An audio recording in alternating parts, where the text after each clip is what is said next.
What's going on, guys? Welcome back to a late night live chat. Colorado, Washington State post-game reaction. And this was a late game. It started 10:30 Eastern Standard Time. It is now 2:00, 2:19 in the morning here. And this is a game I didn't expect this game to be like this. I really didn't expect this one. 14-56. So I'm waiting for the post-game reactions here. The press conference. But yeah, I didn't expect this kind of turnout here. I expected to be a little bit more competitive than it was. It seemed like this game was over by halftime. That's pretty much what it was. Pretty much what I see here, just looking at the stats. Now, the defensive stats is not up yet. But this Washington State defense did a really good job today. They really didn't let Colorado get off anything, really. I mean, you can look at the stats here. His stats really tell the story. Now, the running backs combined got 27 touches, but the running game really wasn't established early on. It really wasn't. And it's just that Washington State defense was ready. Shedeur got knocked out of the game with an injury. He didn't come back. He went into the locker room, didn't come back, came back out in street clothes. He finished with 6 attempts for 86 yards, 1 touchdown. Ryan Staub got in the game. Galvin Colt got in the game. But they weren't really effective at all. The rushing, Savion Wilkerson got 13 carries for 49 yards. Dylan Edwards, 7 carries for 42 yards. Anthony Hankerson, 7 carries for 31 yards. So they really couldn't get established. It was just the defense was really good. Travis Hunter, I hope he's okay. He had 4 receptions for 82 yards, 1 touchdown. Xavier Weaver, 3 receptions for 41 yards. Jimmy Horn, 2 receptions for 13 yards. So Travis Hunter was the only receiver to get a touchdown today. So it's just the defense. Washington State defense was ready. Cameron Ward, 18 for 30 for 288 yards, 2 touchdowns. Nakia Watson, 8 carries, 47 yards. Dylan Payne, 5 carries for 29 yards. So they really couldn't get it going themselves, really rushing the ball either, but they were able to get a lot of touchdowns from the receivers and stuff like that. So I'm sorry, I'm looking at the rushing. I'm sorry. The receivers, 6 receptions, 130 yards for Josh Kelly. Carlos Hernandez, 2 receptions for 77 yards. Lincoln Victor, 5 receptions for 49 yards. Kyler Williams, 3 receptions, 46 yards, 1 touchdown. Nakia Watson, 1 reception, 23 yards for a touchdown. So it was a pretty balanced game for them, but their defense is what held the Colorado offense. So, but yeah, man, 56-14. So that brings the Buffaloes to 4-7 on the season. And we know to get bowl eligible, they needed 6 victories. So that's out of the equation now mathematically, because even if they beat Utah, that they finished the season 5-7. So, but I've heard that people can get in bowl games with 5 victories, but I doubt it this time. So that brings Washington State, because coming into the game, they had the same record, 4-6. But now Washington is 1 game away from being bowl eligible because they're 5-6. So that's where it's at. That's where it's at right now. It's crazy. I didn't expect this type of turnout. I really didn't. With this type of showing. We've had a lot of injuries as well. A lot of people didn't play. I don't think I didn't see Trevor Woods. I didn't see a lot of people playing, so I'm just waiting for the post game right now. Let's see. I'm just waiting on it to come up here. But yeah, man, it's let's see what you guys are saying. This is crazy. You said we won, we sold out. It was a sellout crowd.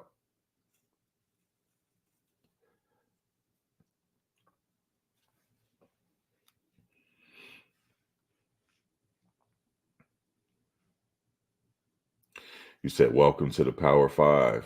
Yeah, man. They were regrouped, you know.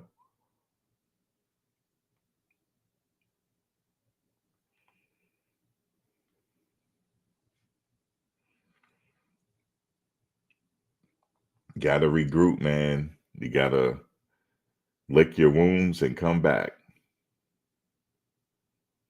But right now, we got one more game before the season is over, Utah. So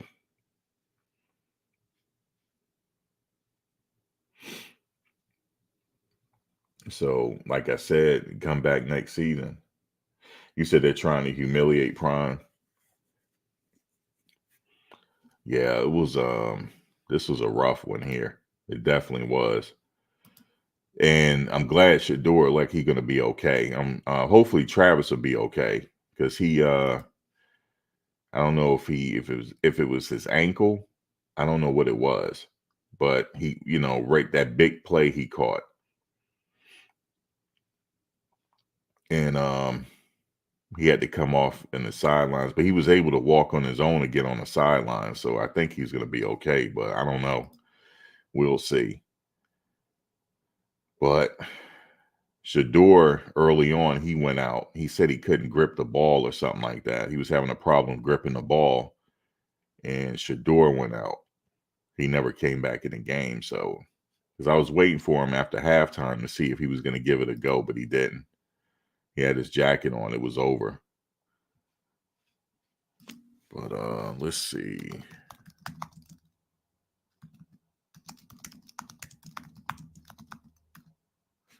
Let's see if they at the they're holding a press conference yet. Not yet. Crazy, crazy, crazy game, man. It's a hard one here for Coach Prime. It's a hard one. But they, they'll come back. They'll bounce back next season. This is a learning curve. They can learn from all of this and reassess their, and see what they need, see what additions they need to add to the team, and then move forward. That's pretty much it. But yeah, this is gonna be a tough one. I'm curious to see what he got to say. This is gonna be tough. But the team kept going though. They didn't give up. Shiloh, at the end there, he was able to cough up the ball. I mean, get the defender to cough up the ball, and they finally ruled that it was a fumble. Now, it was a one play where they said that we fumbled the ball. It was an option play. The quarterback shoveled it to the running back, and the running back dropped the. He didn't really have possession of it, and it hit the ground, and they ruled it a fumble. That was on the refs there. The refs, that was a bad call, and the defender ran it back for a touchdown. It wouldn't have mattered anyway, but it still was a bad call. That was not a touchdown. So that was a horrible, horrible call. That was horrible. So, but you can't take it back, and I don't even think anybody contested it. Really, this game was over. It was just Coach is just spectating at that point. Yeah, this was almost like this was worse than this might have been worse than the Oregon game as far as them getting whooped. This was worse. You said that was a fumble. No, I don't think it was a fumble. How do I feel about Kermani gameplay? Hey man, he's learning on the fly. Cam Ward really threw at him. He really did. You said where the Louis at though? Y'all something else. You said won't improve that O-line much in one season, but they're gonna have some new additions coming in, to bring some depth to that offensive line room. And we're gonna have a few people that was injured coming back. Tyler Brown will be ready. So, and then maybe some additions coming in.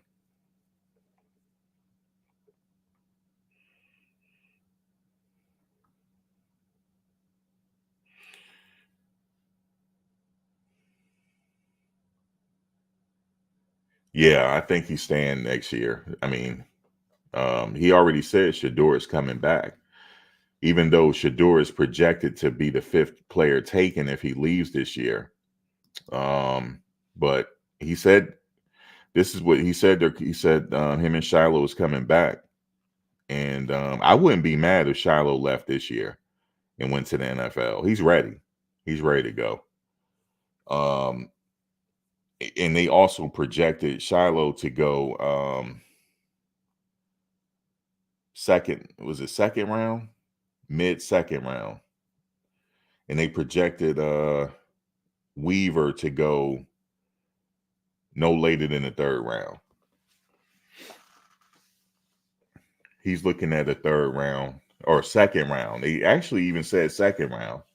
So it just depends on the needs of whoever is drafting, but definitely them two will get drafted. So we're gonna wait and see. But being with Coach Prime is saying that the two are coming back. Shedeur and Shiloh is coming back. So because right now, even I would say he would have to come back for them to compete, because just looking at the quarterback showing today from the other quarterbacks, they're not ready. They're not ready. And they're definitely gonna need Shedeur to come back. Definitely. Unless they can come and find somebody to replace him. But no, he's coming back. So they're gonna have to look at reassess how they can establish this running game and how they can establish this protection. Because we always said it was just a matter of time before you get hurt. And here he is being taken out the game. So they definitely going to have to address that in the offseason. See what they get in the transfer portal, recruits coming in. It's going to be a really interesting offseason because they're moving into the Big 12. So in next year, they're going to sell out all the stadiums again. It's just going to be up again because now they're going to say, okay, this is Coach Prime's 2nd season as coach in the Power 5. What can he do now? Like, what's going to happen? So it's just everything is just going to be up again. But hopefully they could close out the year on a positive note and beat Utah, in the season on a positive note. Beat Utah and see what they can do next year.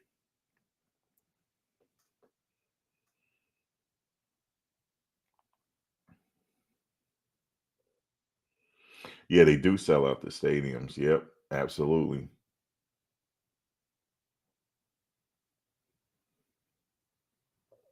You said they were 4-8 the season before. No, they were not 4-8 this season. They were one. They only won one game the season before, but it's not the same team. But you said it's going to be tougher next year if they don't address their issues. Yeah, it will be tough. They got to address those issues in the off season. Definitely, that's like priority number one. They got to figure out, okay, this is where we went wrong. This is what we need. And we're going to have to go out there and see if we can get it. That's the only thing. They got to address that protection in that run game. They have to play at this level. They have to. They have to, because it'll be the same thing next year. So they definitely got to do it. They got no other choice. And, we're going to see if they pick up some big names, like that. So it's definitely going to be an off season to watch coming out of Boulder.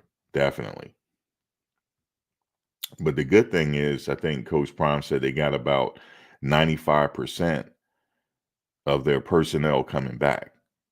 They're losing a few people to the draft, but and just graduating, they out of eligibility. But they had a lot of injuries this year too. Even this game, there's a lot of people. Did anybody see Trevor Woods? Did he even play? I heard that he didn't even make the flight. I know Jace Feely is hurt. He didn't make the flight. He didn't play this game. So yeah, they battling injuries, and it's been a really, really grueling season for Coach Prime first season. It's really grueling. The schedule was tough. And yeah, man, hopefully, these injuries though, hopefully Travis is all right.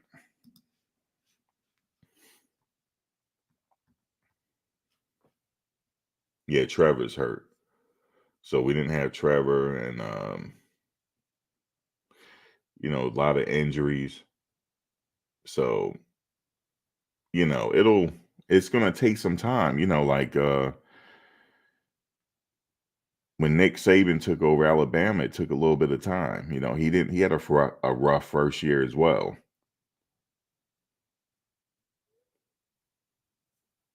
So it's just gonna take a while, and I would say by the third season, they should be really rolling. I would say by next season they should be rolling. They should pull off 8 games next season.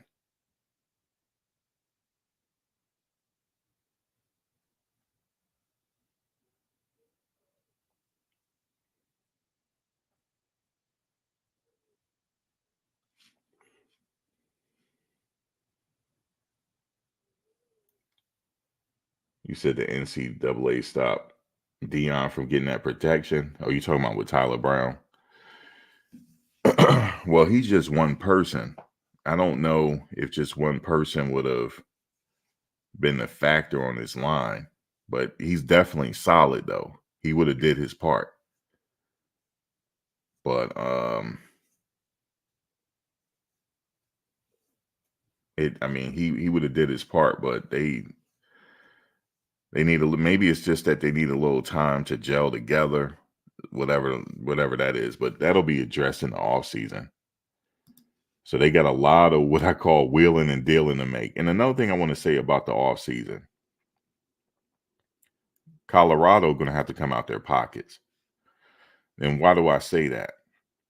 Because college football is different now. You got the NIL, players getting paid. I was just looking at the NIL evaluation I just picked the team. I picked Alabama. They probably have over 20 players, maybe 25 players that is making over $200,000. So they're going to have to compete. You're going to have to bring some money to the table. If you want to get some of these experienced players to come over to your team, now we talking money. You're going to have to see now, because these other big programs are going to be throwing money around. Remember, over this past all season, Coach Prime was saying that the teams were offering Travis Hunter a few $1 million. So just imagine, this is what they have to compete with, is money. And I'm talking about, let's say, for example, they want to go out and get some proven, experienced talent. I'm talking about proven SEC talent in the offensive line. Well, those players are not going to leave Alabama. They're not going to leave Georgia. And if they do, you're going to have to give them a bag, because they're already getting a bag over there. Case in point, the freshman that we were going after, that he ultimately decided to go to Alabama, and he's starting at Alabama, the left tackle, Caden Proctor. But I know Colorado was on his short list, but now his NIL evaluation is $450,000.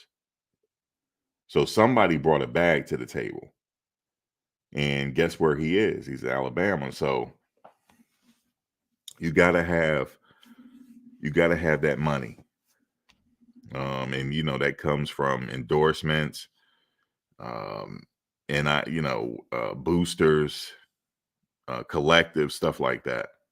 They definitely gonna have to. They're gonna have to bring that money to the table to go get these experienced players.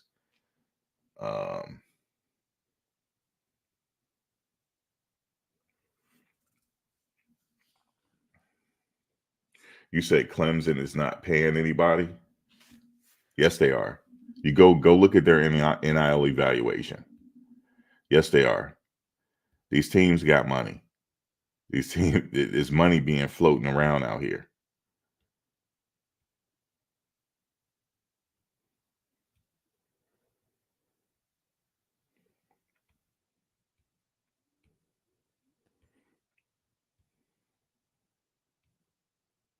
It is a tough job. I mean, it's a Power Five. It's hard to win.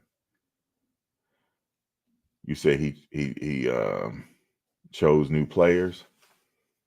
Yeah, he did. He brought in 70 players in here, and typically it takes a couple years to turn a team around. It does. You just go look back at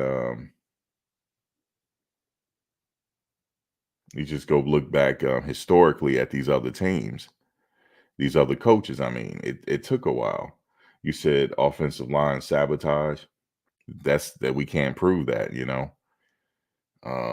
I see why you feel that way, because I mean these quarterbacks is taking a licking out there. Um, Shedeur on that one play, he banged up his arm, said he couldn't grip the ball really, out the game. And the backup quarterbacks wasn't ready. They were not ready at all. But they did their best though, but that's not enough. So they really didn't get no reps all season in the game. So they were cold out there. Yeah, you said the Cinderella story is over. Yeah, the season's about over. One more game.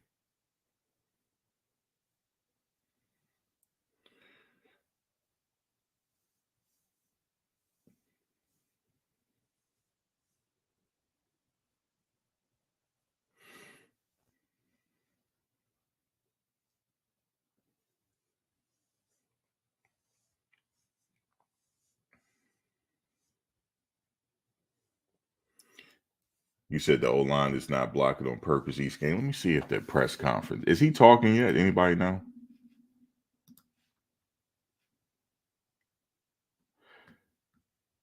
Shit, or he could have declined it. But you don't think he'll decline a press conference. Oh, here it is. Here it is. I got it.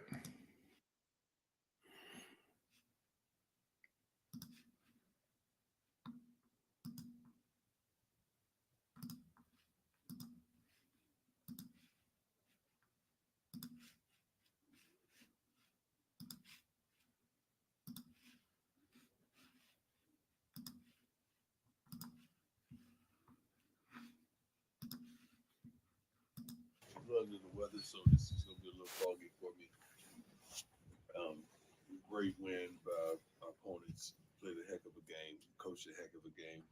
They came to play candidly from the start to the finish. Obviously, don't look like we did. You give up two fumble returns for touchdowns and a kickoff return for the touchdown. That's not the recipe for a win. They executed early.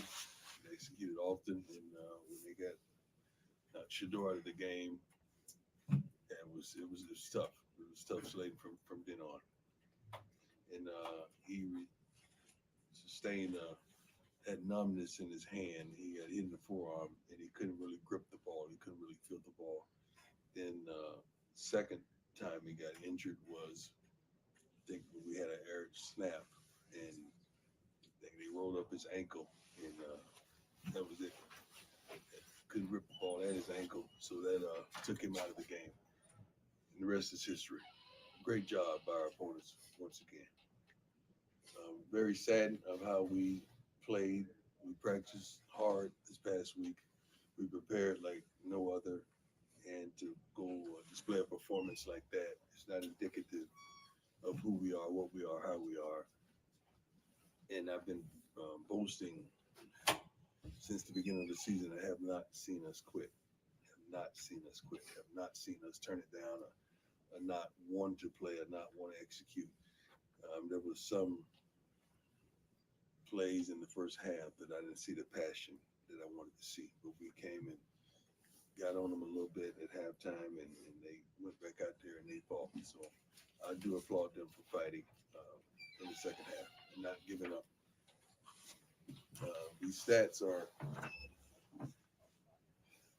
shoot, when you look at them, unbelievable. Unbelievable. Unbelievable. We're 4 for 16 on third downs. That's not a statistic deserving of a win.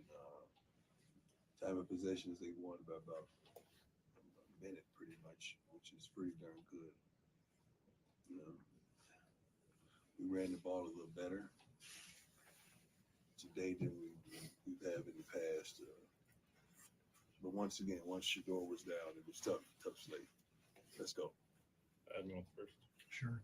How surprising is this performance out of your team? Very, very, because it's not who we are. And, I'm still trying to figure out our identity, trying to figure out who we are in turbulent times, and I still don't know. After all these weeks, I still don't know. What was the message in the locker room? It feels like there's been a couple times this year we've had to go to, who's going to show me pride in the second half. Yeah, Are you able to go back to that well again? Yeah, it was a lot. It was a lot similar to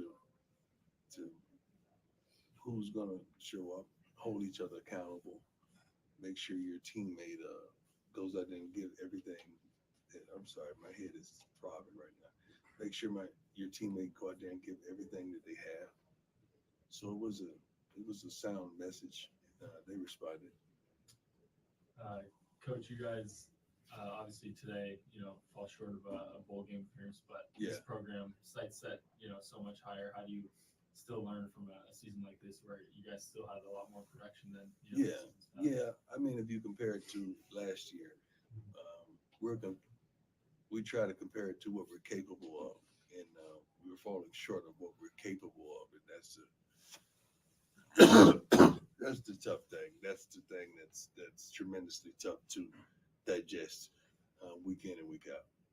How's Travis doing? It seemed like he got banged up there at the end of the year. Travis is good. Is there any thought to maybe shutting Shedeur down the rest of the way? Shedeur's not that kind of player that he wants to shut down. He wants to finish with his teammates. I'm pretty sure. I haven't talked to him about it, but I'm pretty sure he wants to finish. As you review the second half of this tape and going to next week against Utah, how much are guys kind of auditioning for where they stand going into the offseason? I don't know about audition, man. We're trying to win. We're trying to win. We're just trying to win a football game. I don't know about the auditions. We're trying to win. Is this the toughest stretch of your coaching career this far? Oh, this is the toughest stretch of probably my life. Yeah. I'm sorry, guys. My head is throbbing. The bug you're dealing with, has that been going through the locker room at all? Yeah, but it has nothing to do with what transpired. They kicked our butts without that. That had nothing to do with what transpired today. What makes their offense so hard to deal with, especially their quarterback being able to throw and run and all the things he can do? I don't think they had staggering numbers. They did their jobs pretty well today. I mean, they threw for 280 yards. We got 3 sacks, a couple touchdowns, 18 for 30. I'll take that. I mean, I'll take that from the defense. But we gotta stop the run. We gotta stop the big plays. We gotta stop the third down plays. They were 6 for 11 on third downs. well. But those guys can play the game, and they're well coached, and they came out and executed, kicked their butts. I would have never fathomed that this would have been the conclusion of the score if you'd asked me a week or 2 weeks ago. There's no way. Anything else for Coach? Coach, what do you think the difference was, at the beginning of the season when you guys were winning to kind of now? What do you think the difference in like your team Attitude, mindset? attitude, and desire. Just attitude and desire. Brandon, did you go? Yeah, after the game, what did you tell your team? I came right here. Okay. What do you plan to tell them about this game? What are you gonna say? What do you say? What do you say? I said what I said at halftime, and I challenged them to go out there and stand up for themselves, for the family, for the name on the front and the name on the back.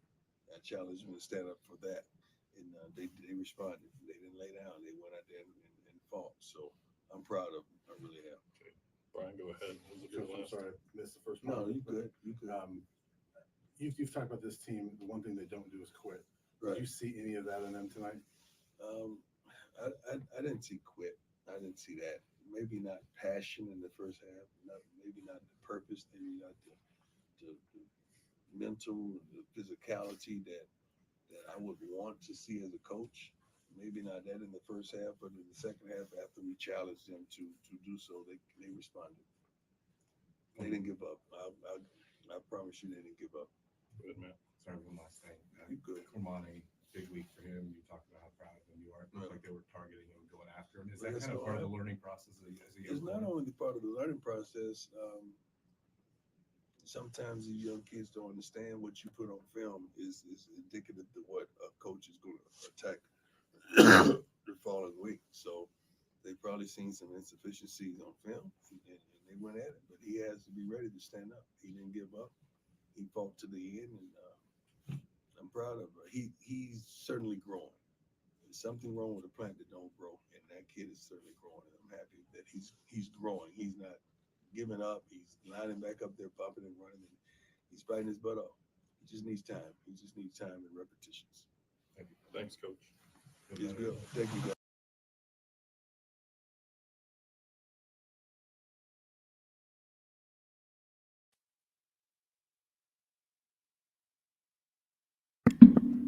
I agree with him there. He need time, but he's out there playing, so that's the only way you're gonna learn is be out there getting that experience. He's getting that experience. He's the freshman. He got a long way to go, but he stayed out there fighting, and I do give him his team this. They didn't lay down. They kept going hard. So it's just that Washington defense, man. They just they came with it today. They shut them down. We couldn't get nothing going. We did get a couple touchdowns, but yeah, man, go back to the drawing board. He's under the weather. So yeah, this is extra hard. He's under the weather too. But yeah, man, it is. What can you say, man?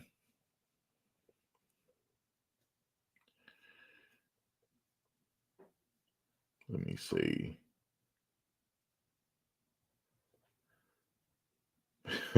Love, you said it's time for him to go all.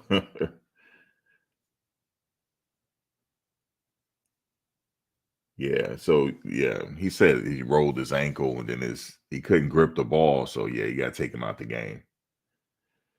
And she said Travis is okay because he was limping for a little bit there, but then I saw him on the sidelines walking on his own, so he's good. That was a big catch by him though, 2 defenders, and then he kind of came down awkwardly. So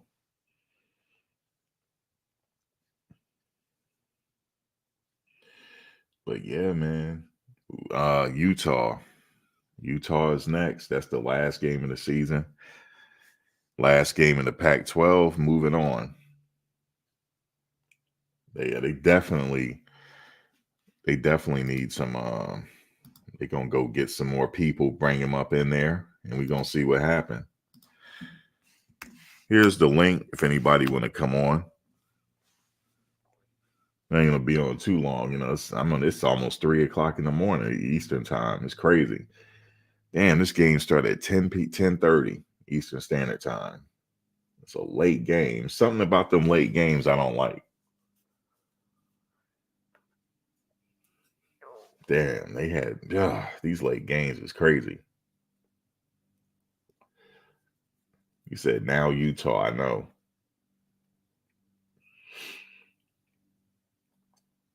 You said he should have stayed at Jackson State. No, I mean, it was a good move for him because look at Shedeur now. He is projected to go 5th overall in this draft if he decides to leave. But he's coming back. But this is a great move for them because he wouldn't have been projected to go 5 in the draft if he stayed at Jackson State.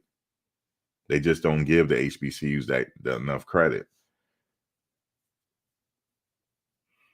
You said Utah is going to blow them out, Ryan. Yeah, it's we'll see.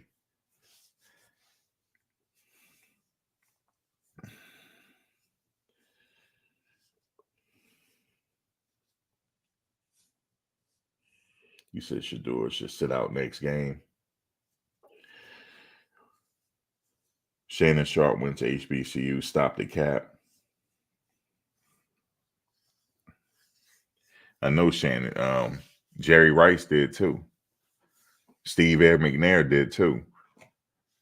Sweetness did too. Walter Payton. I know, but I'm talking about as far as like they don't give him enough credit. Well, in this case, this past NFL draft, only one HBCU player got drafted, and that was from Jackson State. So they don't give him enough credit still. That's not cap. I'm just dropping facts on you that you might not know. You should know it. You should. But yeah, that's not cap. Yeah, Walter Payton played at Jackson State.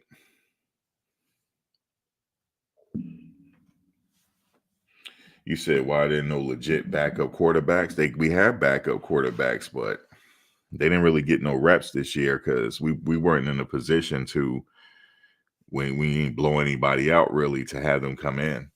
So practice is one thing, but game is another thing.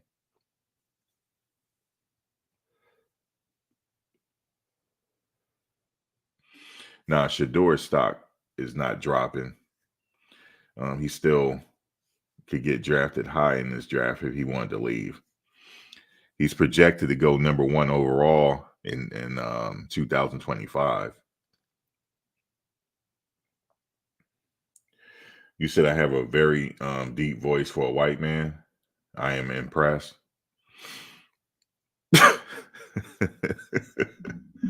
You guys are trolling, boy. You guys are trolling. You're trolling. But that's okay. That was funny. Now that was funny. You said Tom Brady. You know, I thought that tonight, Alan. I was like, man, Tom Brady would have a hard time. It's rough out there, man. That look at Ryan. Yeah, I got a kick out of that one. I ain't gonna lie to you. That I don't even know if that was a troll. He just joking, Jack Roberts.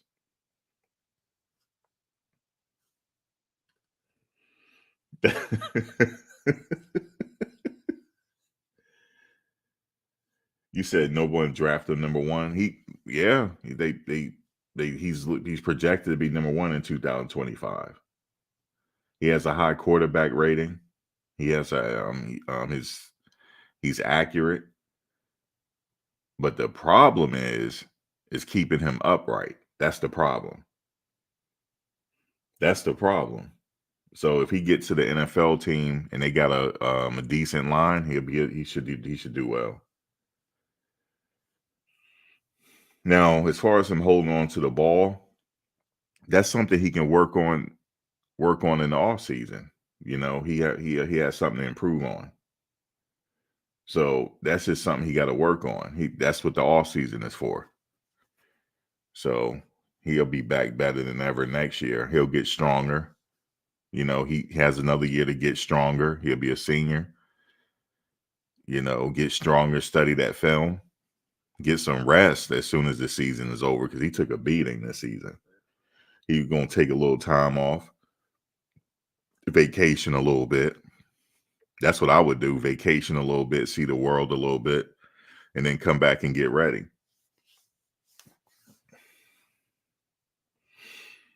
You said he needs to stop coaching. Who needs to stop coaching? You said Jack Roberts is a troll.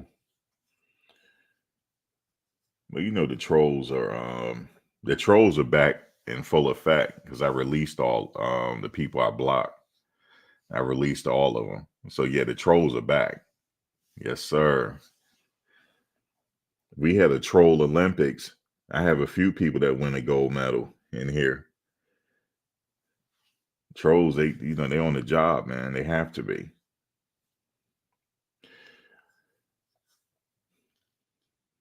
You said they troll too much over here? Shit, they troll all over the place. Not just over here. Like, they troll everywhere, man. Anywhere you go on YouTube, you're going to have a troll. All right, hold on. Let me see. Let me put my... Hold on. Brother Hall, how you doing?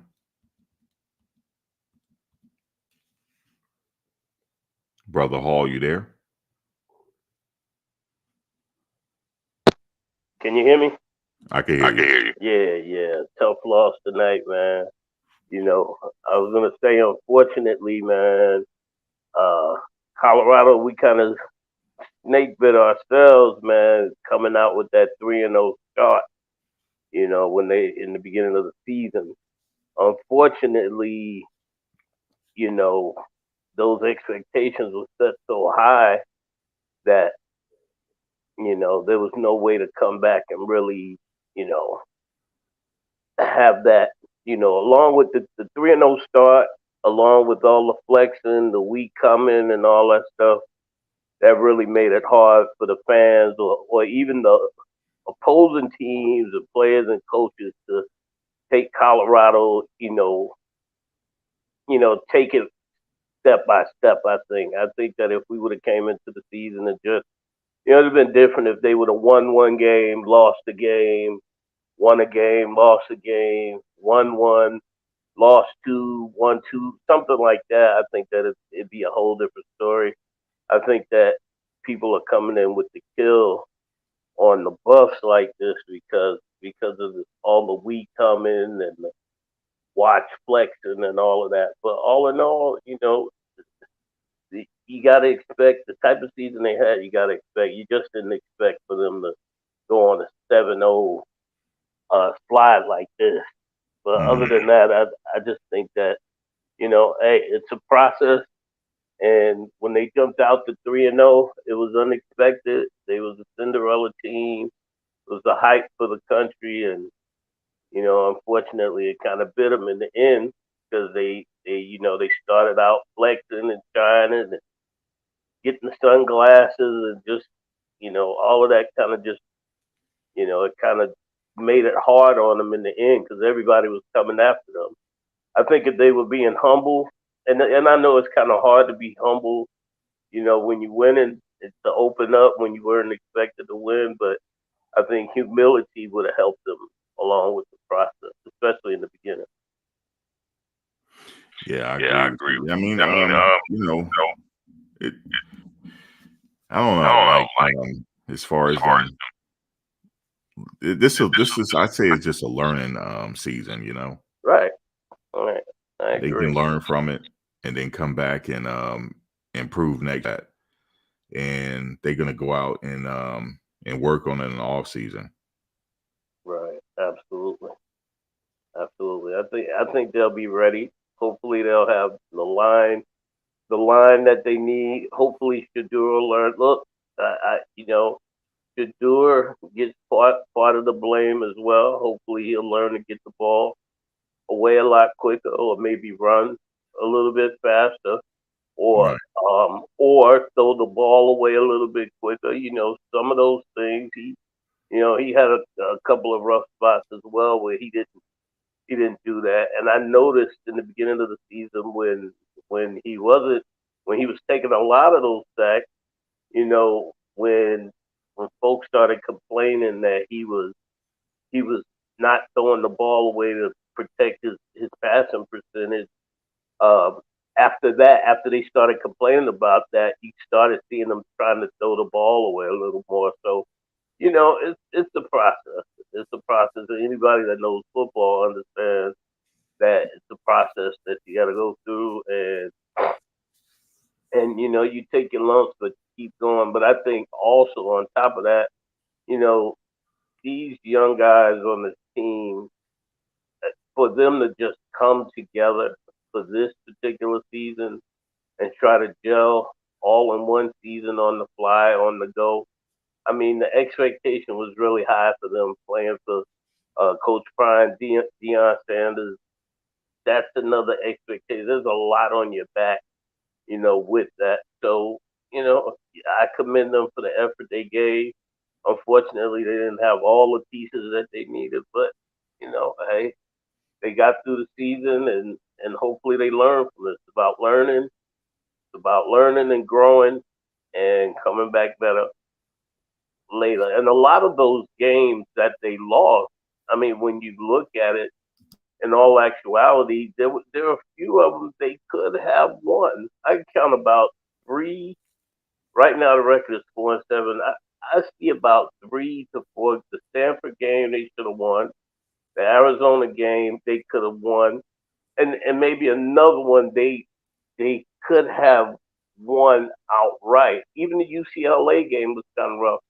But you look at when it comes down to football, you look at momentum swing. And one of the things that I noticed with Coach Prime was he never complained when CU went up 3-0 when they won their first 3 games. And now Travis Hunter was supposed to be a star player on the team, and when he went out when they played what was it, Colorado State? That was the third game, right? Right. So they were 3-0. They could have said, well, in that next game where they didn't play with Travis, they could have said, well, we didn't have our star. We didn't have our star player on our team. On the 5th game and 6th game, they could have said the same thing, but they didn't complain. They kept it moving, and I commend Coach Prime for that because he could have complained, and he didn't. And they lost a couple of those games, which really, it could have been something that really changed the momentum of the whole season. It's a possibility that's what could have happened as well. Right. Shedeur lost one of his weapons. I mean, that was a weapon, one of his weapons. Right. And he's still recovering from it. Right. Absolutely. Yeah, it takes a little while for you to fully recover, even though he can play. They fitted him with a vest, but he won't fully recover until like late in the off season. Right. But yeah, to be man, able to play the football that they're expecting him to play, he needs to be 100%, right. 125%. And if he doesn't have that, if he's playing tentatively because he doesn't want to, suffer that injury again or re-hurt himself again, then hey, he's gonna not give that 150% that he normally gets. It's kind of hard to say he's not really giving the effort because he playing a unbelievable amount of snaps. That's true too. He basically don't leave the field too much. It's very rare that he'll come off the field. There was only one point in this game today where he waved himself out and took himself out, but yeah, he usually on every play, just about. Yeah, I mean, for him, and when I say that, let me clarify what I'm saying. He's given his max. But yeah, I know what you're saying. Yeah, it could have been if he was healthy, 100% healthy. I mean, when you saw him play with TCU and the way he was picking the ball off, and even when he came back against UCLA, a couple of those plays, he's a smart player. But at the same time, the players, they say it all the time, players play through the season with injuries. Everybody's injured. It's just to what extent they're playing. Right, that's true. Yeah, a lot of them are playing with some type of nagging injuries this late in the season. So, but yeah, they'll be back. Yeah, they'll be back. I mean, hopefully they'll understand the the running game was another thing that was um, very, very interesting over the year. And when you know that just having a running back in the backfield, even if you don't run it and you pass it, just having the threat of someone back there is going to change the whole trajectory of the game for the quarterback. I just, for the life of me, and I've heard you guys discuss it. I've heard other channels discuss it, ad nauseum, and it's like, why would they not implement someone in the backfield, even if they didn't run the ball, just someone there to block, someone there. I think even like the guy, what's his name, that came from Kentucky, the one that never played. Oh, Marcia Smoke. Yeah, yeah. I mean, just with his experience alone, I mean, what Yeah, he has happened with that? experience in SEC. Yep. Right, right. Just the experience alone. I mean, I'm not even talking about. It's just the experience alone. Would I think, and I don't know. I didn't see him play, so I can't really gauge it. But I'm just saying, what do you think happened with him that he could not get on the field at all this year? What's That your I don't know. I don't know why. Like I said, he has a lot of, he came from Kentucky, so he played in the SEC, right? and I don't know.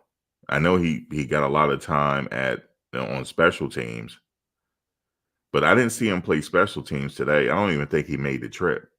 Mm, And this is he's approaching his last game in college football. yeah. Yeah, I'm not sure. And then someone making moves major said, Max or anyone, do you know why they abandoned the tight end position? Well, it was a play today where they put in Shane Cokes at the tight end position. I don't know why, because Michael Harrison, he was solid this year when the ball was passed to him.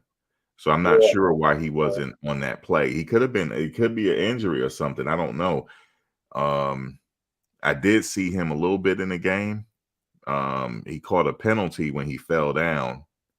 They caught it was a offensive a false start. So I Right. did see him there, but I didn't see his number called much in this game.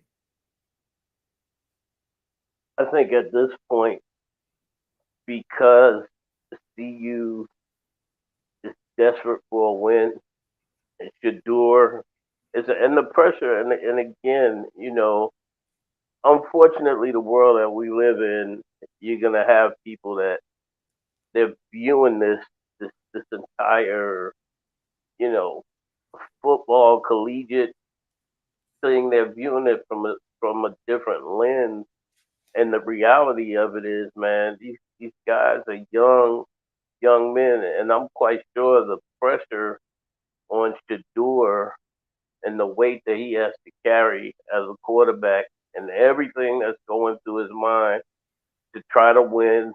Um, a lot, just the pressure alone from his father, whether he says it or not, and he's pretty cool when you hear him talking. He doesn't really talk about that pressure, but there's got to be some pressure playing for your Hall of Fame father, the expectations, all the all the hoopla, all the just everything around it. There's a lot of pressure there, and when you don't have the pieces to the puzzle that you need to do a quality, well, I mean he's an exceptional quarterback, so he did good work, but imagine if all the pieces to the puzzle were in place, what type of quarterback he'd be, Yeah, So it was I think definitely a lot of pressure there. And right, also, you got to think about it.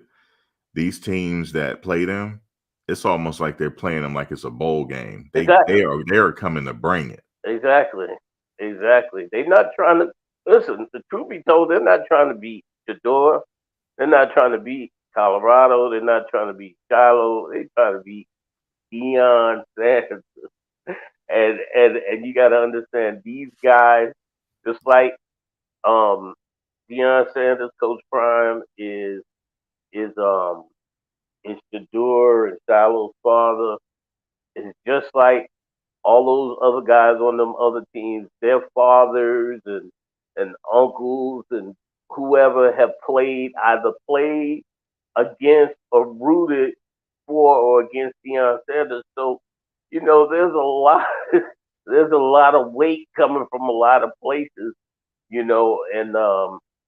and people have an extra they have an extra little bit of something that's motivating them to beat this team. It's not just beating Colorado, it's beating Coach Prime. When these guys look back in their life, they're not gonna say, "Oh, we beat the Colorado Bucks." They're gonna be like, "We beat Deion Sanders, Coach Prime for the Colorado Buffaloes."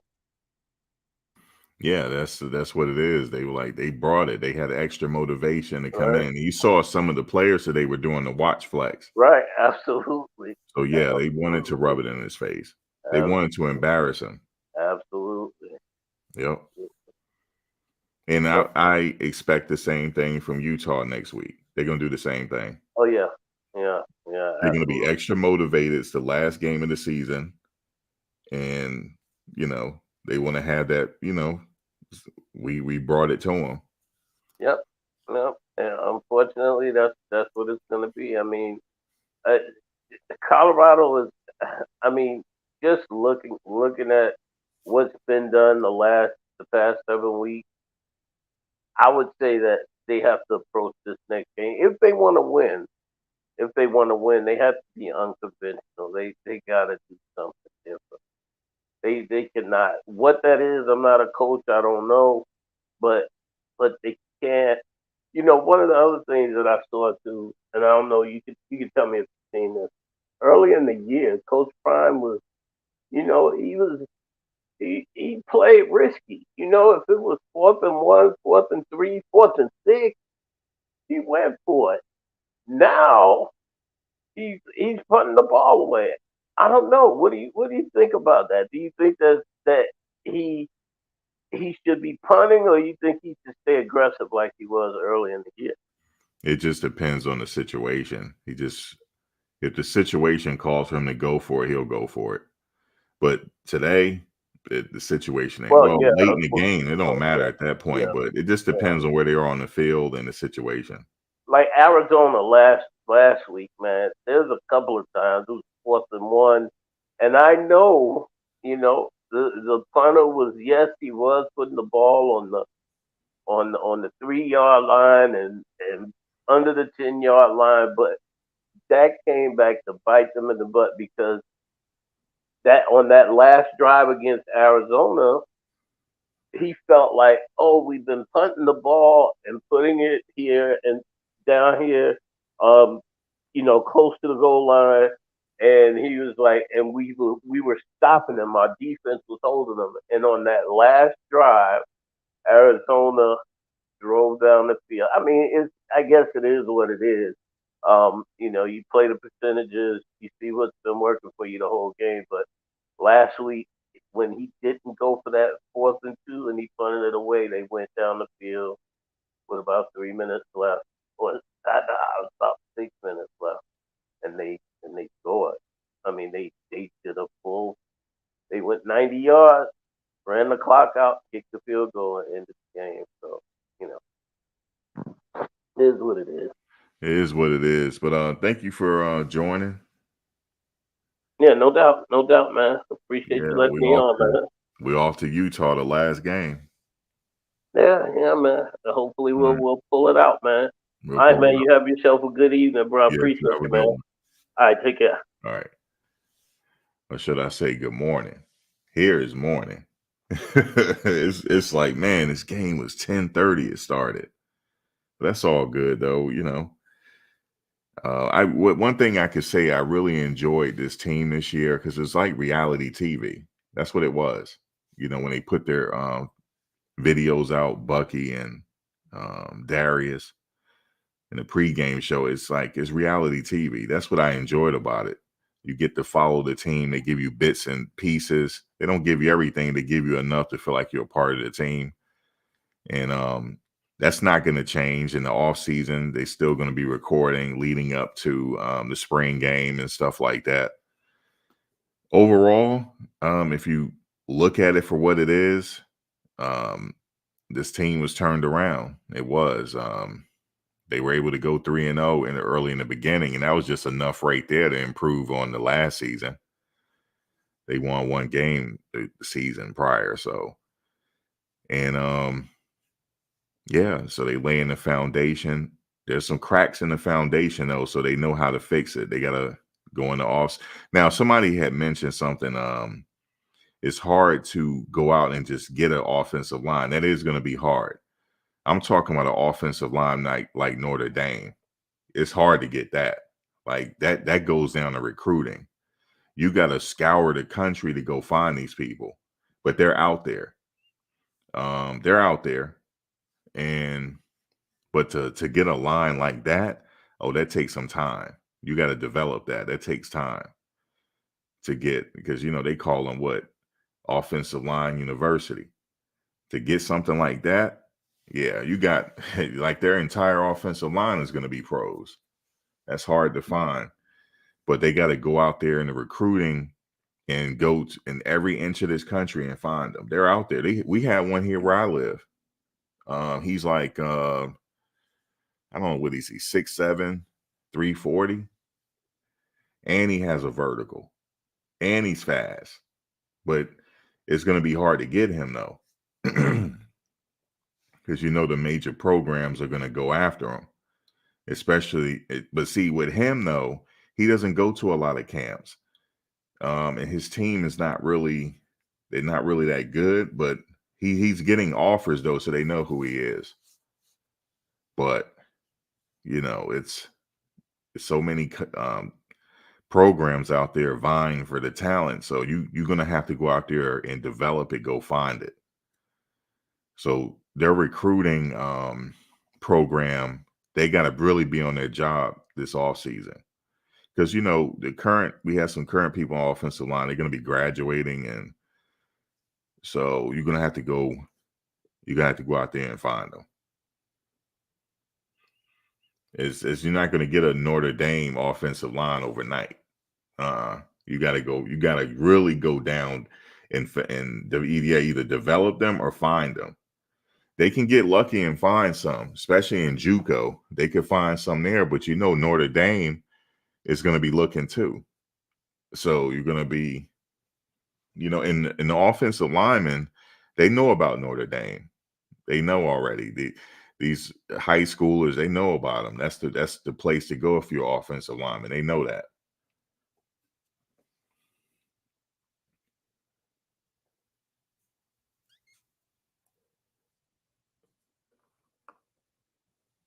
You can't be one dimensional in this at this level. And Coach Prime said it. He said that he knows that. You just have to, but that's what the offseason is for, the recruiting. That's where they got to go find them. And you will know the player when you interview him. You'll know him. It's just something they have in them. What was that offensive lineman? They have one there now. It was this one offensive lineman in one of the videos. He said, "I'm trying to take your job." He said, "I'm trying to take your job. Don't let me. But I'm trying to take your job." I feel like he's one of them. He got that attitude. I could see it in his face. All they got to do is develop him, because he got a couple years left. That's what I'm talking about. Develop him. The coach is like, "Listen, I see something in you, but I need to send you to a camp. You know what I mean? Let me call the Pouncey twins up to see if they'll work with you," or whatever contacts he have. Let me see if I can get my former NFL people to work with you, or something like that. Because he got connections. That's the thing about Coach, right? He know people. Like, let me get you to their camp. What you doing the off season? Like, let me develop you. That's all it takes. Imagine he go work out with them. Imagine all the techniques they'll show him. But that costs money too, though. I don't know if they train. I'm not sure if they do, but you got to develop them if you have them there. And some of the offensive line there, they can be developed, man. I think they can. It's just that they got to have the right, whatever they're doing in the off season. Yeah, that dude is a dog. You gotta whatever they doing in the off season. Like, what are you doing in the off season? You know, let me send you to this person. You know, they'll teach you a few techniques. That's what Tyler Brown did.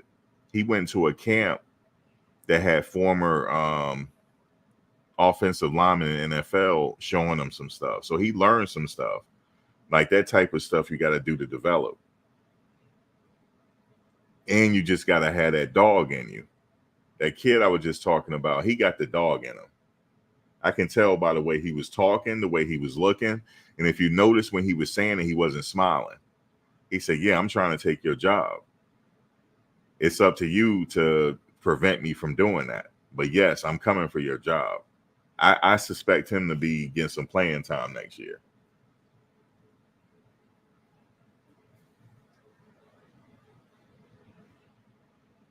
This is one offensive lineman. The dude is crazy. He from Jersey. What team he played for? He been in the league for like about 10 years now. He showed up. This dude is such a dog. He showed up to the game with no shirt on. It happened a few weeks ago. He just got that mentality. It's like offensive linemen, they different beasts, man. I never forget. I was a kid then. I met Jumbo Elliott, right?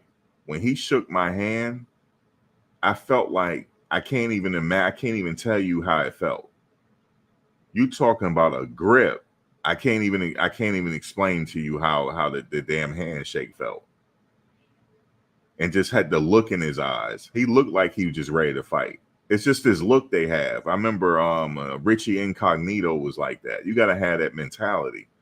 You got to be damn near a psycho to play that position. But you got to have the technique too. Thank you, Midwife, for this super chat. Thank you. But that kid I was telling you about, watch out for him next year. Because he's not trying to be on no scout team next year. Not the way he's talking. Nope. And I believe he got in the game today. I believe. And I've seen some of the great offensive linemen in the past. You know, like I just mentioned the Pouncey twins. Man, they were awesome. They're identical twins. One played in Pittsburgh, one played in Miami. They both played for the University of Florida. They were protecting Tim Tebow when he was quarterback. Orlando Pace. Orlando Pace, the left tackle, right? Ohio State. He started as a true freshman. He was such a beast that he was a finalist for the Heisman Trophy as an offensive lineman. So imagine how much of a beast he was. A finalist for the Heisman Trophy. Offensive lineman. You talking about surrendering sacks? I don't believe he surrendered a sack in college. I don't believe he ever did. And he was known for his pancakes. Don't you stumble in front of him, he's falling on you. And on top of it, to be like 6'7", 340, he was fast. I think he played, that's because he played basketball, like in high school. But yeah, did he say he invented the pancake block? Listen, if he get his hands on you, it's a wrap. If he get his hands on, he lock in, it's a wrap. You're going to the ground. So, you know, he's a Hall of Famer now, of course. But he's like up there, man. It's like Jonathan Ogden. Like those type of players, like a Jonathan Ogden, like a Jumbo Elliott. You know what I mean? Those guys were like monsters, like on the field. That one guy I was just telling you about that showed up to the game with no shirt on, dude is a straight monster, yo, at offensive line. And they got the attitude. I can't really explain it. Because you just imagine your offensive lineman, you're in a fight every single play, a fight, every play. So they got to be, you said Orlando Pace, my cousin played with him at Sandusky High School in Ohio. Yeah, man, he's like he's one of my all-time favorite offensive linemen. And Anthony Munoz. Anthony Munoz is on Mount Rushmore of offensive linemen. He's like might be the number one.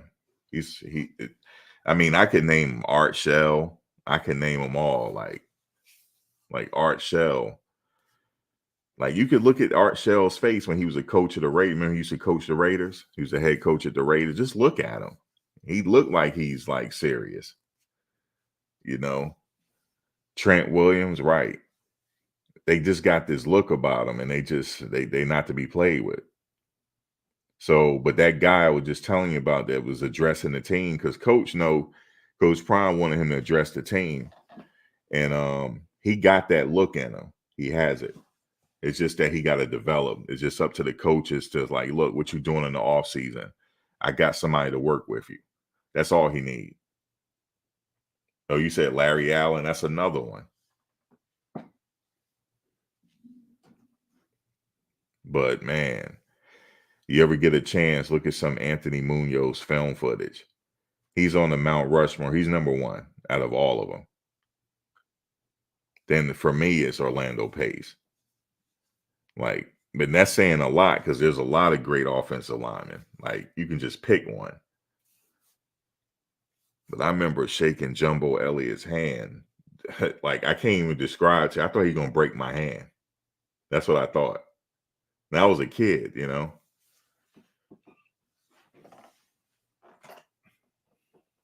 And they got to be super intelligent as well, offensive linemen. They're not just brutes. They got to be intelligent too because they got to pick up the defense. They got to see what's going on. They got to know how to make adjustments. They got to communicate. Usually that's the center. Like Jeff Saturday. If you remember Jeff Saturday, Peyton Manning's center. Jeff Saturday, he was good at that. He was like a quarterback on the offensive line. You know, he knew they were talking and making adjustments. So they got to be smart too. So they're out there though. They're out. Bruce Matthews, the Matthews family. Yeah, same with them. You look at Bruce Matthews and know he ain't no joke. You just look at him, you know. You said you're talking about a different time. You said edge rushers are different now? No, they're not. Edge rushers are not different. You remember Lawrence Taylor? I've seen Lawrence Taylor in person. Ain't too many edge rushers out there like Lawrence Taylor. There's not too many. Let me think. As far as that defensive end, I like Julius Peppers. He's not playing anymore. Let me see. Yeah, it's not too many Lawrence Taylors, bro. Not too many. Everything has been done already. I know. No, he was linebacker, but he was also like he was a hybrid. If you notice, Lawrence Taylor, he also lined up on that outside. When anything he needed to do to get to that quarterback, he was all over the place. That was Lawrence Taylor. But everything has been done before already. Everything. I know you see edge rushers, they're different. No, this has been done already. It's nothing new under the sun. Nothing. I mean, Jason Pierre-Paul, they used to play for the Giants. Remember, he blew his hand off. He was a beast. Look, he had one of the best stances that I've ever seen. Everything has been done already. These players are copying that. The foundation been laid. Just some people too young to know. It's always been there. Lawrence Taylor was a beast. Von Miller in his prime, right? Lyle Alzado mentality. Yeah, you got to be. Lyle Alzado was crazy. You know what I'm saying? Bruce Smith. Like, look, Bruce Smith's been done already. Bruce Smith. Reggie White, rest in peace. Yeah, man, it's been done, man. Michael Strahan. I know you guys are talking about edge rushers now, but we naming them all. It's been done before. Even at the quarterback position, it's already been done already. Nothing's new. They're just repeating now. When you're talking about mobile quarterbacks, I mean, I'm even talking about before Michael Vick, we had Randall Cunningham. I mean, what's his name was before my time, like Y.A. Tittle and all them. That's before my time. I just watched film, and Bart Starr and all that, as far as the elusive quarterbacks. And what's the other one? Yeah, Randall Cunningham was a beast.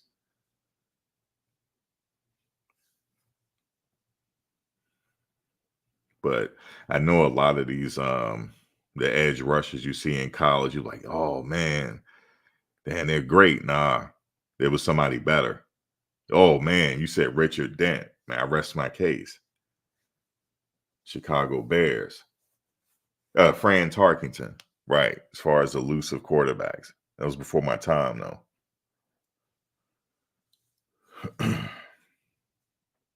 Yeah, he was like a wizard, man, from the film I watched. But a lot of these players, they might need to go back and watch some film and try to figure it out. You know how we get the word sack? Come on, man. That's Deacon Jones.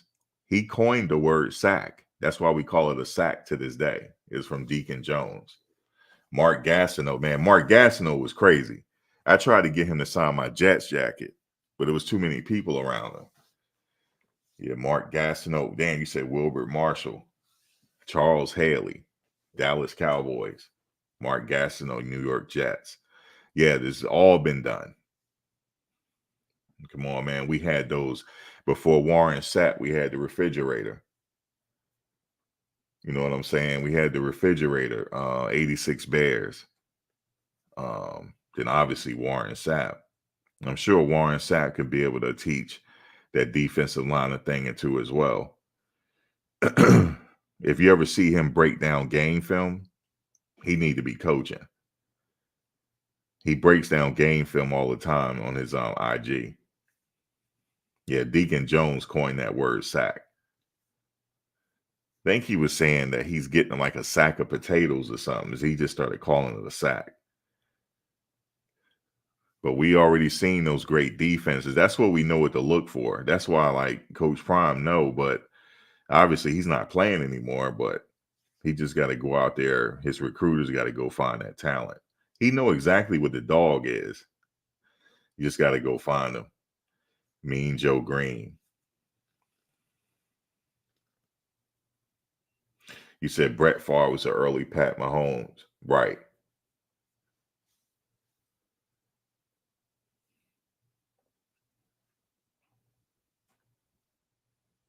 Yeah, Aaron Rodgers, he coming back, though. They said he's coming back. That's crazy. He had some innovative surgery. I think it's stem cell. That's what I want to say, but they're not saying what it was. But he's walking without pain, and that's unheard of to have that kind of surgery. But, yeah, he's coming back. You said Rams, the fearsome foursome. Come on, man, the purple people eaters. You know what I'm saying? The no-name defense. The steel curtain. Them dudes are like serial killers on the damn field. It's crazy. Yeah, Vikings with the purple people eaters.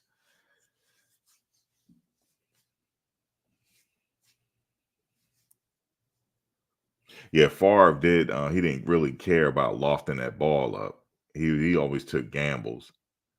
You said Bruce Smith, yeah, complete monster. That's why when I see some of these players now, I'm like, oh, okay, like that guy had potential right there. Shit, Lawrence Taylor should be talking to himself during the game. That man was crazy talking to himself. He was just coming up with smoke. He like intimidating offensive linemen. You would think it's supposed to be the other way around. They're saying stem cells. Yeah, okay, that's what they're saying now. Something happened because yeah, he don't have a limp when he walk or nothing. It's crazy.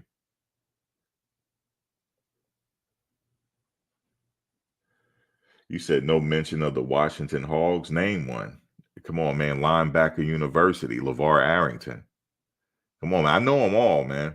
I do. LeVar Arrington was a beast. A beast. D said Dick Butkus. Yeah. I saw the film on Dick Butkus. You know, all those guys back then. You said Kermani is garbage. Nah, man, he need time to develop. Now, like you got some freshmen, you know, you said look at Sauce Gardner, freshman highlights. I'm sure he got burned a few times. Come on, man. Everybody get burned. Revis Island wasn't built overnight. You know what I mean? Now he's in the Hall of Fame. But he'll get there. Ray Nitschke, man, I heard, man, he was a straight monster. But he was also like he'll take you out to dinner after the game, but he was a monster on the field. It's crazy.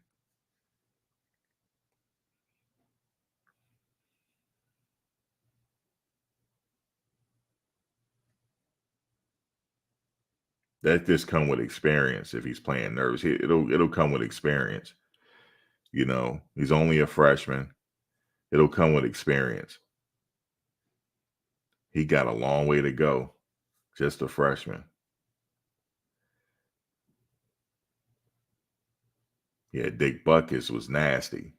I saw this one play, this one film. The guy was like trotting to the sidelines, and he just knocked him another 5 yards out of the sidelines. It's crazy. Julius Peppers used to do it too. That was another nasty one.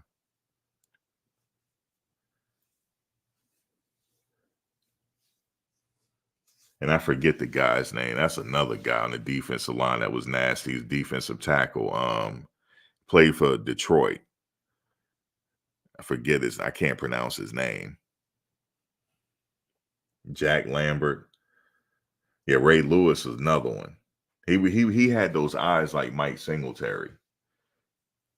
You know, that linebacker that see everything. His eyes is wide open. You know how they were saying some people, linebackers tackle when they close their eyes? They never did that. They were just like, man, they were different type of beasts. He said Mark Harrison Jr., faster than A.J. Brown. His dad was nice too, Marvin Harrison, Peyton Manning's wide receiver. Alex Karras. Yeah, he was a beast too. He played on Webster.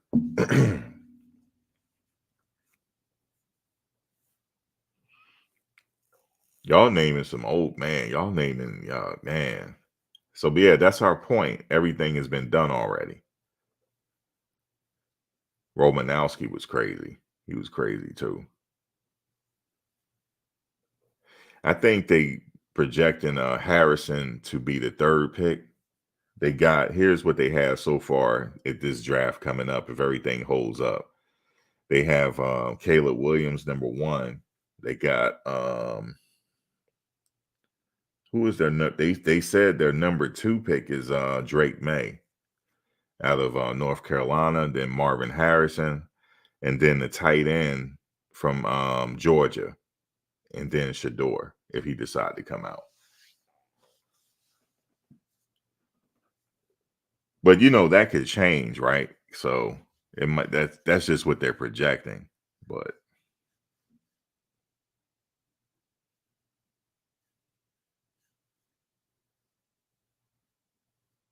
that kid from Georgia's a beast, though, that tight end. He's big. He's a prototype tight end. He got the size and everything, the hands, the size, the mentality. He's ready to go.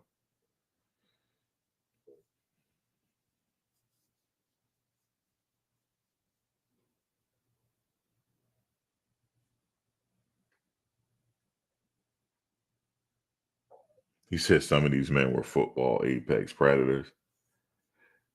Lawrence Taylor was a predator on the field. He made up smoke. Like the offensive lineman, I remember this one game, he didn't have no problems with him, but he made a problem.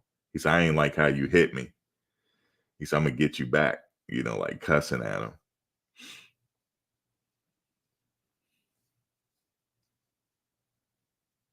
You said Shedeur should leave before he permanently get injured. Well, he can take out an insurance policy. I had said that. Normally players do that. Like if they're going to come back, it's a huge gamble. They usually take insurance policies out on their limbs and stuff. That's a thing. Tim Duncan did it when he was in college, when he was at Wake Forest. He came back for his senior year. Now Shaq, when Shaq was at LSU, they made him leave. The coach made him leave. He said, I can't have you stay here.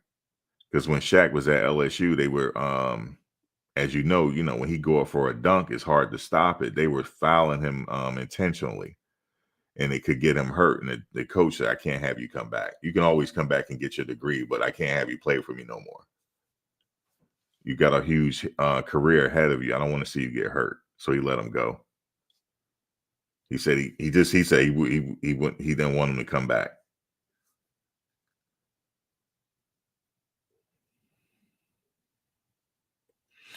You said a lot of NFL teams got Drake May as number one. Yeah, it could go either way. But I think they're projecting Caleb Williams, if he come out, to go number one. But his dad said it depends on where he get drafted that he might come back to college. His dad said that. So we'll see what happens with him. There's no guarantee, but I'm thinking he's going to be the first one taken, then Drake May. And then obviously Harrison ain't going no later than 4 or 5. There's no way. He's going number 3, Harrison Jr. And then Marvin Harrison Jr. Then Shedeur already said he's not coming out. So we can just take him off the table. He's not coming out. Now, Shiloh, he's not coming out either, but they had projected him to go in the second round, late second round. And they got, let me see, they got, what's his name? Weaver.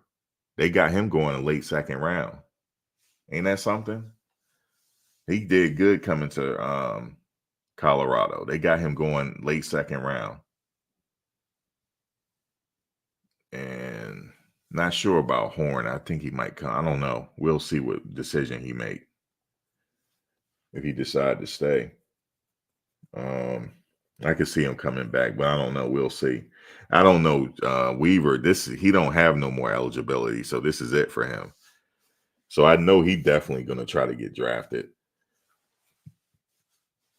You said Shiloh's a better tackler than his dad. He's a little different than his dad. He loves to hit. His dad really didn't have to hit you. He beat you with his speed and his read on the quarterback and his instincts. He beat the player that way. Once he get a read on that quarterback, is a wrap. So that they're different that way. Even though Shiloh reads the quarterback as well, but he loves to hit though.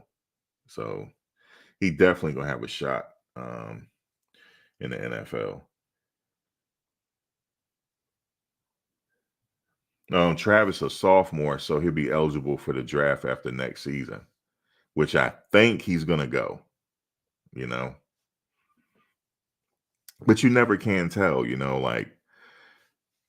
already getting a bag, but that bigger bag is waiting for him as far that guaranteed signing bonus. Even though I think he's going to be around longer than his 3-year rookie contract. He's going to be around a while. He's going to get stronger. You got to remember, he's only a sophomore. He's still filling out too. He's still maturing. He hasn't matured yet. He's still, he's a sophomore? What is he, 20 years old? So he still got a little bit of time to grow and get stronger. So he got a huge upside to him. I keep forgetting that he's just a sophomore. Horn is not too small. You remember, what's his name? Deshaun Jackson. Nah, he's not too small. But even though Deshaun Jackson has speed, though, that speed made up for it. But yeah, Deshaun Jackson did well. He was about that size.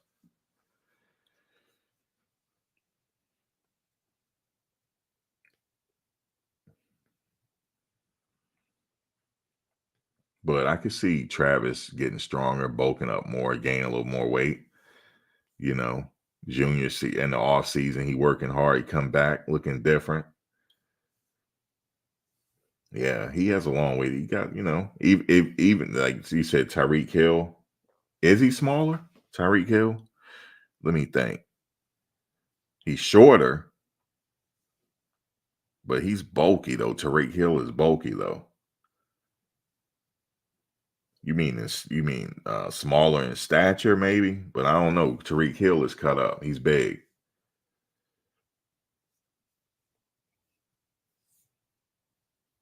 Yeah, Tyreek Hill is big, man. He might be a little shorter. Or they might be the same. You mean Tyreek Hill compared to Horn? I don't know. Horn got him by a few inches as far as height. Yeah. No, Tyreek Hill definitely shorter, but he's he's solid though. I don't know if you remember, what's that guy they used to play in the NFL? They used to call him the Pocket Hercules, running back. He was like 5'6", 5'5", if that. I think he might have been 5'4", 5'5", something like that. But he was mad big though, so it didn't matter. Not Dave Maggot. You talking about from New York Giants? He was kind of small too, but he was big. He was a big guy. I met him in person. Yeah, Maurice Jones-Drew. Thank you, Maurice Jones-Drew. He was short, but they call him the Pocket Hercules. He's like a bodybuilder, man. So that made up for it. And also he was fast. And it was hard to bring him down because he was so short. It was crazy. My ex-girlfriend liked him.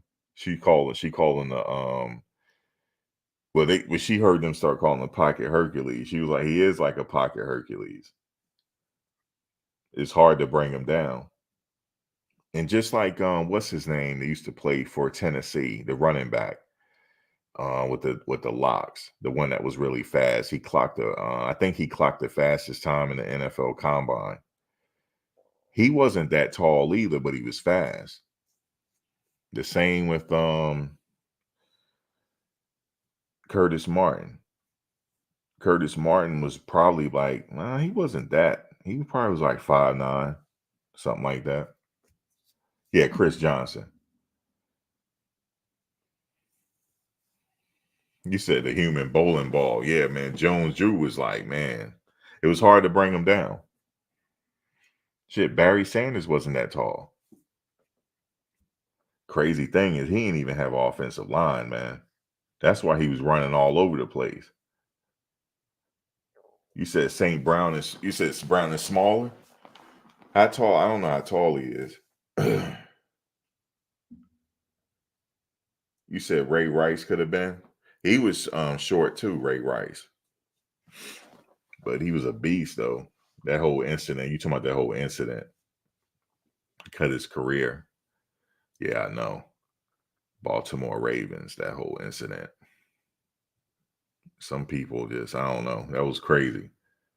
You said Barry was quick. Yeah, these people had the speed to you said did Shaq go number one? Did Shaq go number one that draft? I believe so. LSU that year. Yeah, I believe he did. But, Shaq, I don't know why they didn't have him in the Olympics. They had Christian Laettner. They should have had Shaq. But yeah, Shaq, I believe he was number one overall taken, I believe. But his coach, for sure, was like, he's not coming back. He can't, he said it's too much of a gamble with his health because they're doing that hacker Shack. It was too much of a gamble for him to stay at LSU. He wanted to stay, but because, his mother wanted him to get his degree. His coach said, nah, you can go back and get it. Nah, you're not staying under my watch. You're not going to get hurt under my watch. The same thing happened with Tim Duncan. The coach was a little worried about it, but I believe he took an insurance policy out. The insurance policy was taken out for him, just in case if he got hurt.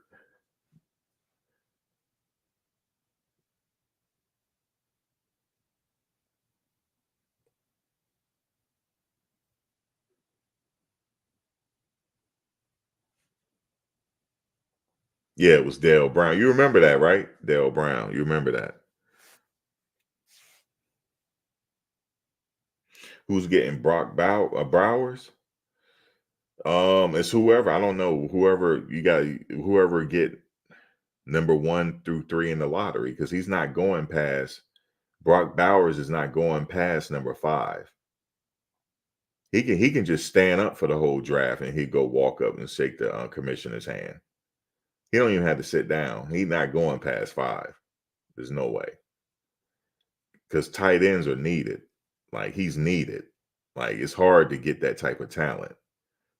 Yeah, he's not he's not going past. Let me see. So they talking about Caleb Williams, Drake May. He'll go after Marvin Harrison. Oh yeah, Darren Sproles. Yeah, he'll go after Marvin Harrison. That's it. He is not going no later than that right there. Marvin Harrison and Brock Bowers. It's just too much of a need for him. He's bigger than Kelsey. If you look at him in size, he's bigger than Kelsey. Just a little bit bigger. So he's like plug and play. He's ready to go now. So yeah, when you get that type of like size and skill at tight end, you take them. You said Vernon. Yeah, of course Vernon Davis could play in this era. A lot of them could. Now, I must admit though, like I know people mention like, well, these people are a lot faster. These players are faster and bigger compared to like the 1980s, because I remember watching it then, like 80s, 90s. These players are a little faster and bigger. They are, because I was looking at just like the Power 5, but we named a few players that could have played in any era. Like we already named like Bruce Smiths and them. They would be okay in this era. You know, they're the exception to the rule. But yeah, these players are I remember they was talking about Shiloh was interviewing Shiloh. He said the difference is these linemen are faster. They'll be able to the window with the quarterback is a lot smaller. Like Shedeur will have he's supposed to have at least 2 to 3 seconds to get that ball out. But unfortunately, this season, there was some plays where he didn't even have a second. Usually it's about 2 to 3 seconds. You got to get that ball out. You said Bowers moved like a wide receiver. Yeah, that's what I'm saying. Like, you got somebody like that, he has to be taken early. Has to. He ain't,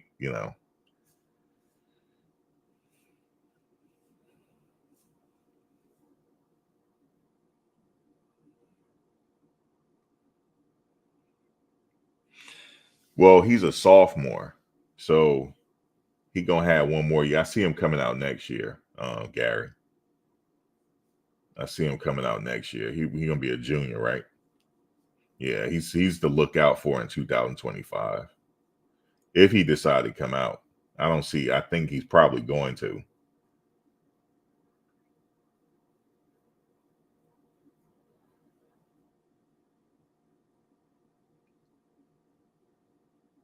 But I'm curious to see. I ain't gonna hold too much of y'all time about the man. It's early here. I might as well go get some breakfast. What the hell? It's crazy. Look, I ain't got to do nothing tomorrow. I ain't got to work. So I was okay with this because I ain't had to work. We getting ready for this holiday thing.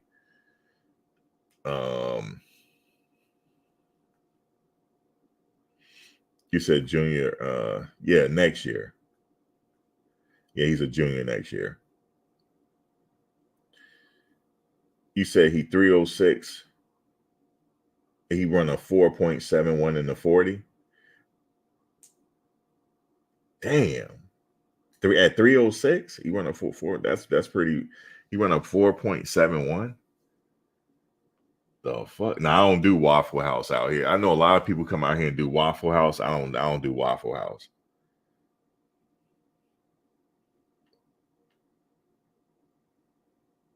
You said he went from Coach Prime to Bobby Knight on the real. Yeah, he just passed away, didn't he, Bobby Knight? Indiana.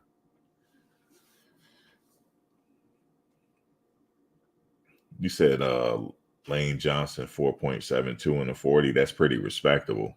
That's fast to be a big man. You don't run like that and don't get picked up. Shit. There was a guy at I forget that his name. He had Notre Dame. He runs pretty fast. He's like 340. 320 or something like that. I think he's a junior.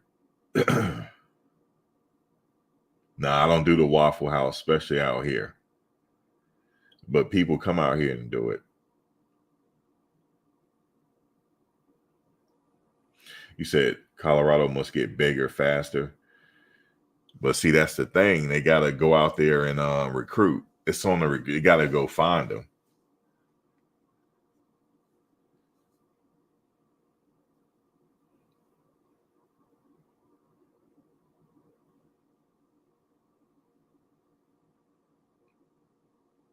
Man. Well, I'll see y'all during when is the let me see. Let me see when that game is, because I might be on the road. Let me see something.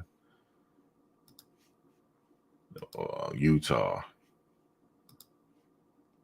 Okay. Oh, okay. Oh yeah. I'll be on the road. Well, no, I won't be in the I'll be in the hotel. That's so I wonder when that game is gonna start. That's on the 25th. All right. I can't wait for that game though. I'll be in New York. I'm gonna watch it from there. If I find a bar that has a game, I'm gonna go watch it there. But definitely want to watch that game. But yeah, man, that's it, man. It's been like a reality TV show this year. That's what they brought to the table.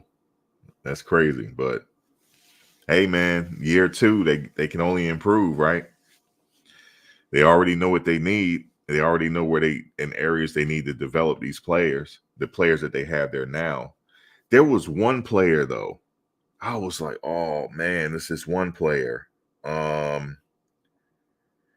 don't think Coach Prime and them told him to leave. Because remember, Coach Prime said there was only about 20 players that he told that they sat down with and said, we're going into a different direction. The rest of them left on their own. There's this one player, I thought he could have plugged that middle up and stopped the run. He's like, when I looked at Michigan State, I was just happening to look at their roster. I said, oh, yeah, he played at Colorado last year, right? It said he's 6'8", 345, 350 or something like that, 360. I was like, damn, why didn't he stay? Maybe he thought he wasn't going to get no playing time. We could have used him. He would have plugged up that middle, as big as he is.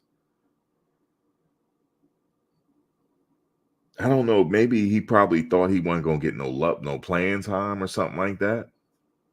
I don't know why he didn't stay. Because for sure he would have got playing time. For sure we could have used him. But, he decided to leave and what's best for him. So then it was the offensive lineman that left. He transferred in from Florida. And then after before the spring game, he just decided he was going to leave, transfer again. And I think he was like 6'7", 360 or something like that. Something like that. He was a big kid. He left. I think he went on to UCLA. But I guess some of them just decided, it wasn't a good fit for them. So I was surprised that he left, because I don't think they told him to leave. And he has some experience at Florida too. And then we got another player from Florida, Connor. He got hurt, pectoral muscle. So he was out for the season. So couldn't use him.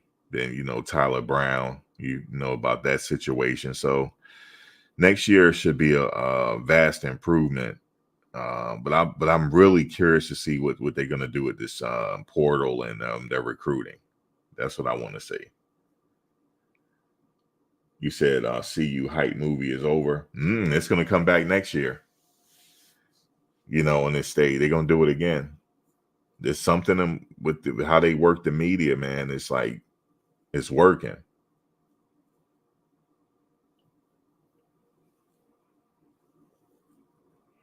And then McCaskill said he's coming back, and by training camp, he's 100%. So that automatically improves the running game.